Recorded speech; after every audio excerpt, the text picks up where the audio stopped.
Hi guys, कसे आहात तुम्ही? आजच्या व्हिडिओमध्ये तुमच्या सगळ्यांचे स्वागत आहे. मी आलेले आहे बघा क्लाससाठी, आणि क्लाससाठी उभा होते तिथं. मग मला बर्फाचा गोळा दिसला बरं तिथं.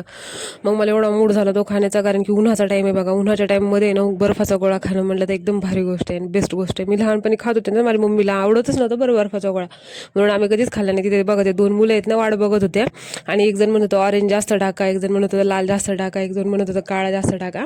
तर त्यांनी एकदाच आमच्या तिघांसाठी पण बर्फाचे गोळे तयार केल्या, आणि बर्फाचा गोळा 10 रुपयाचाच होता, त्यामुळे घ्यायला काहीच वाटलं नाही.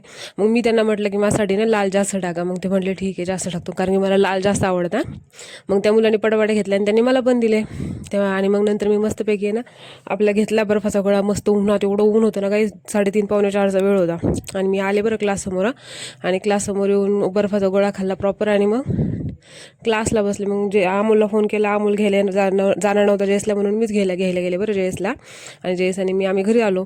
घरी आल्यानंतर मी पटकन कपडे चेंज केले आणि आजीच्या इकडे म्हणजे मम्मीच्या इकडे गेले बरं स्वयंपाक करायला. गाई एवढं परेशानी चालू आहे सध्या माझी. मम्मी नाही घरी, तर मम्मी झालं 20 दिवस झाले नाही. मी तर म्हटलं हो माझं सासरू असंच चालू आहे, कारण की एवढा स्वयंपाक, घरातलं काम, हे सगळं. आणि म्हणजे मग मी तसंच म्हटलं जाऊ दे आता, काय काही तुम्हाला सांगू शकत नाही, एवढं मी रडकुंडे आले काम करून करून. मग नंतर मस्त आहे की ना, माझ्या आजीला पनीरची भाजी बनवली. म्हटलं जाऊ दे बाबा, आपल्या आजीला आपल्या हातची टेस्ट.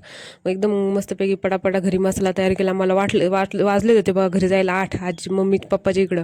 त्याच्यामुळे मग पटकन आहे ना पनीरचा मसाला तयार केला, पनीरची भाजी छान केली. पनीरचा मसाला आणला होता, त्याला थोडंसं दूध टाकलं, कारण की दूध टाकल्यावर भारी टेस्ट लागते पनीरच्या भाजीची.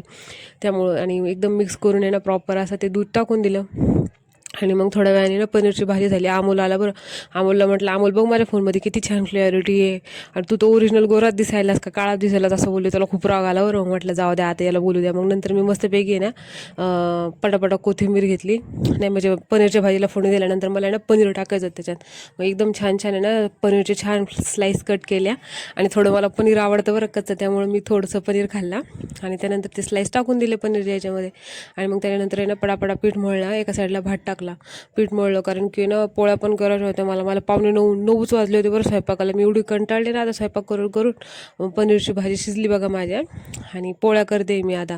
तर खूपच कंटाळले यार, माझी मम्मी नाही, तर मी खूपच मिस करेले मम्मीला. तुम्हाला माहिती आहे का, एवढं लग्नाला माझ्या एवढ्या 10 वर्ष झाले, पण मला कंटाळा नाही आला एवढ्या माझी मम्मी नाही, तर 20 दिवसात येऊन गेला मला कंटाळा. मग पोळ्या केल्या, आणि मग जेवायला बसलो आम्ही बरं, कारण की आम्हाला भूक लागली होती. त्याने अगोदरच आथरून टाकून ठेवलं, आणि थोडा जेवायला बसला तो पण. मला म्हणतो काय पातळ भाजी केली, खाल्ली तसंही बरं त्याने, पण नावाली ठेवायला भारी आहे.